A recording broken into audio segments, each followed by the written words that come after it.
Dávame prosbu za uplatnenie bezhraničnej Božej lásky i milosrdenstva nad vašim životom.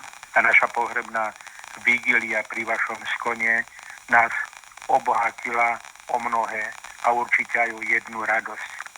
Vieme, že Pán sa o vás postará lepšie, ako by sme to dokázali my. Drahý otec biskup, odpočívajte v pokoji jasu Božej tváre.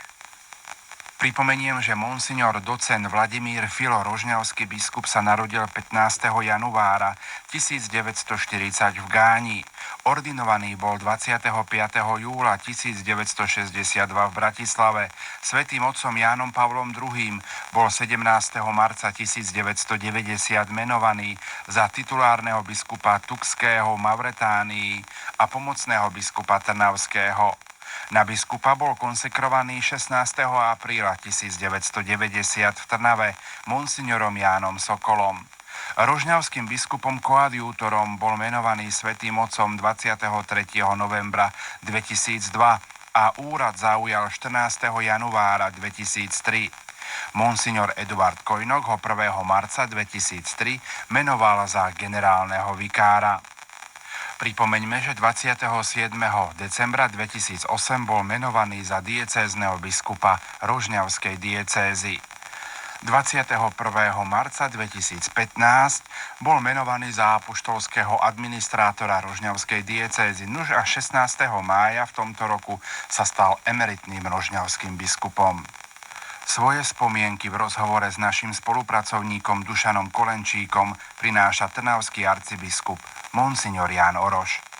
Otec arcibiskup Ján, v útorok vo neskorých večerných hodinách si Pán povolal k sebe do večnosti emeritného rožňavského biskupa monsignora Vladimíra Fila. Ako si vy spomínate na osobnosť, na jeho osobu? Každý biskup prežíva svoju službu cirkvi v určitých intenciách, samozrejme s tým, že je obdarovaný určitými darmi, talentmi, milosťami od Pána.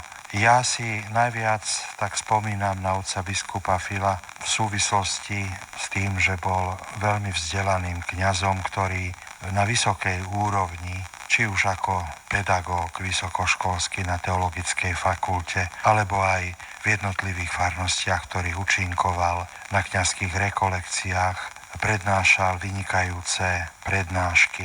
On bol doma v cirkevnom práve, teológii, liturgii a to považujem za veľmi dôležité, pretože dnešná doba si vyžaduje